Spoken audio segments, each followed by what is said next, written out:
Hi there, Patrick here from the Air on the Water channel. I am indoors at the moment, not kayaking for once, trying to hide from the rain. Basically, I'll get back to that in a minute. But for this short video, I'd actually like to address or answer a question that was posed by George from the River Rat channel in the UK, which is simply, why did you get into kayaking? How come you got into kayaking?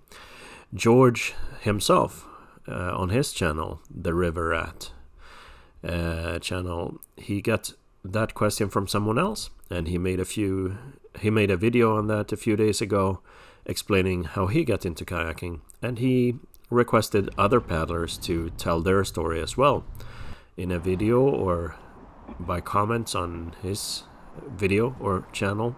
I recommend to check out his channel if you haven't already. He does a lot of river paddling, more than anything, and often has discussions on all things related to kayaking and the experience and gear and preparations and such and such. So if you haven't checked out the River Rat channel, welcome to do that. Now, when it comes to why I'm hiding from the rain, those who know me actually know that I actually enjoy a bit of rain, and if the weather doesn't include thunder, then I am often happy out in the rain kayaking. I do enjoy the rain falling down as long as I'm properly dressed for it. But today actually there was a little bit of thunder. When you look at Sweden overall, southern part of Sweden, it's been a huge amount of thunder actually. They say it's the worst thunderstorm so far this year, 2024. And at some point they had already registered 15,000 lightning strikes. One of the national newspapers has an article where they list the number of lightning strikes at this moment to be more than 15,000. So there's been a lot of thunder, and I hope people are safe wherever they are.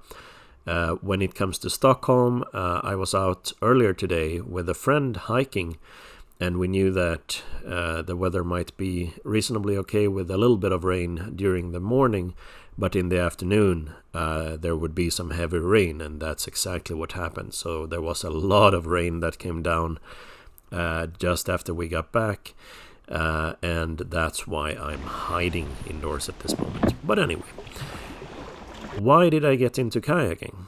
Well, for me, I wish that I could say that it was a well thought out plan or a strategy to explore the outdoors, or, you know, something really well thought out simply, but it absolutely wasn't in my case. I had gotten into biking much one year, and I was really excited about my new bike and getting additional gear for that and going out biking and exploring that way. I was actually at the Decathlon store here in Stockholm, and I was looking for, well, some accessories to my bike, quite simply. And as I did that, I happened to walk across the aisle with paddling gear, and there were inflatable kayaks there in backpacks, Inuit kayaks, and I didn't know anything at that point. This was some years ago. I was clueless as to how an inflatable kayak worked, or, you know, I was actually impressed that backpacks could be that small and contain an inflatable kayak. The concept was really new to me. So I looked at that and thought, you know, that looks pretty cool. And then decided, of course, I'm not going to buy anything. It's just, I'm curious about the concept. So that was nice to see, but now I'm off to get my bike stuff. And then I went to the bike shelves for biking gear. And then I went back another time and just, you know, took a look. Let me at least see a little bit more, because that was interesting. I didn't know that worked like that. And well, I looked a little bit more and then said to myself, well, but I'm not buying anything, obviously. So I stepped out of that aisle again and went back to the biking gear. And then I went back a third time, and I came home with an Inuit X100 Plus 2P tandem kayak. So that was actually the first inflatable kayak I bought. I carried it home in the backpack, and that was completely unexpected, but a decision that I've never regretted since. Soon after, I got a good price on an Advanced Elements Lagoon 1, a much smaller, a really tiny, a really short kayak. Both of these are really beginner kayaks, but they were enough to get me started.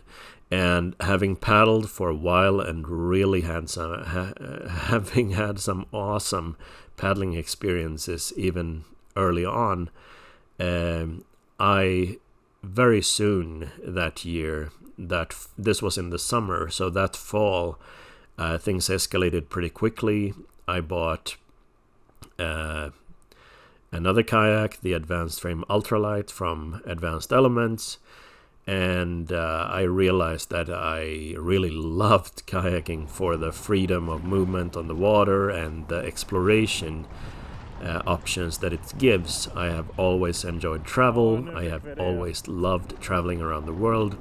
I was a very active traveler up until basically the pandemic during COVID, where obviously travel wasn't really an option anymore for some time. So before that, I had visited 80 countries around the world, and many of them a number of times, and I was traveling wherever I could. When it came to kayaking, I realized that is another form of exploration. I mean, I can combine it with travel. I can actually bring a kayak to other countries or other cities, and I do have my Paddling in 100 Cities project, but I can also explore areas. Even in Stockholm, I can see the archipelago in a new way that I have never done before. And I've always wished that I had made better use of the wonderful archipelago that we have here in Stockholm during the years. So kayaking for me became a way to do that. And having purchased that Advanced Frame Ultralight from Advanced Elements, that's a really super light kayak, I really love that, and the portability, and that I was able to carry this around easily. And then I got hit by this kind of gear madness that occurs for so many kayakers over time, that you need another kayak, you need more gear, you need paddle clothing, paddle accessories, paddle gear, paddles, and more kayaks. And that's exactly what happened. So I actually bought the Inuit X500 Strength Fit kayak, which I was blown away by the speed and the performance that I had with that. And I think it was not long after that I actually also got the Air Fusion Evo kayak from Advanced Elements. And all of a sudden, I just had, I had a fleet of kayaks already, and it kept expanding after that. So I still have most of these kayaks, and I use them for different purposes. The lightweight ones for really moving around easily, and the fast ones for more heavy tasks when you really need to paddle for a long time. It's been a fantastic journey so far, and I had never envisioned this to escalate the way it has. I must admit that, biking has taken a step back in favor of kayaking, although I hope to get back to that more. But kayaking really allows for so much in terms of exploration. I have, as I mentioned, used my kayaks when traveling to other countries as well, so now I'm combining travel with kayaking, which can be an amazing way to rediscover cities that I had already visited or seen abroad, for example.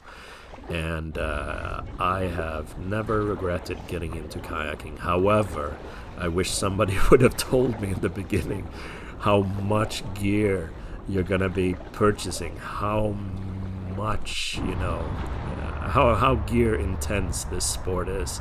There's always something new, basically, that you might need, or even when you don't need anything anymore, then things break, or you lose things, or things fall in the water, or whatever.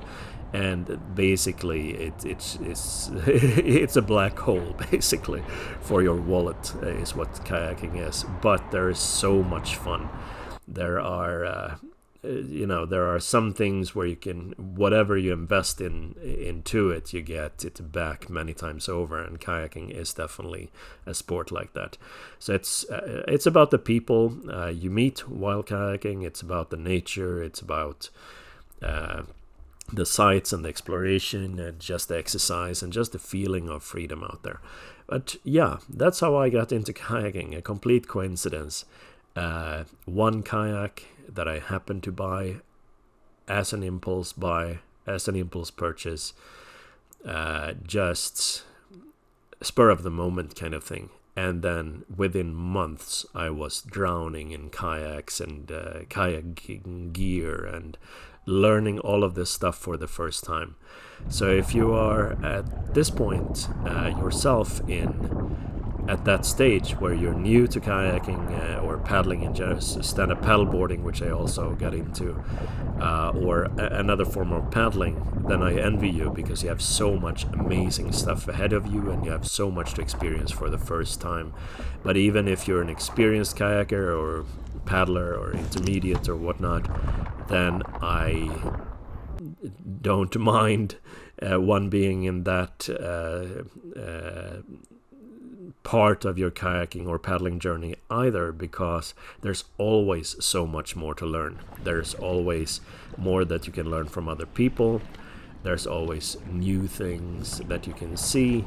There are always new paddle waters. There are always ways to improve yourself or your technique, or more. Well, of course, there are more kayaks to buy and try out. So yeah, this is an amazing way to spend time. No regrets whatsoever in having gotten into kayaking. And if you are by chance at the stage where you're wondering, might this be something for me? Well, my advice is just, borrow a kayak and try it out. If you like it at all, if you feel that you're at all comfortable on the water, then I highly recommend it. And I think that's about it. Back to the river rat in the UK. Thanks for the question. Well posed. Thank you for sharing that question with us. And now the question goes out to others as well. If you haven't already answered the question on George's channel, The River Rat, then maybe go in and check his video and comment there, or comment on this video. Why did you get into kayaking? How come that you got into kayaking or paddling? And that's it. And again, recommended watch The River Rat, another good channel to subscribe to. I'd also take an opportunity there to just recommend a couple of other channels as well. Don Erik Westerlind, a friend of mine, who also does a lot of river paddling and discusses the paddle experience. Well worth a watch. And one of the kayaks or a previous kayak that George has had, the River Rat, now resides with another very dedicated and experienced paddler, David Poots, in Ireland. And if you haven't seen his channel, that's highly recommended as well. There are a lot of other channels to recommend, but I'll just mention these because these are sometimes paddlers that tend to comment even on George's channel, The River Rat and such, and he is the one who started this madness with this question. So that's that from Patrick here in Sweden on the Around the Water channel, hiding from the rain outside.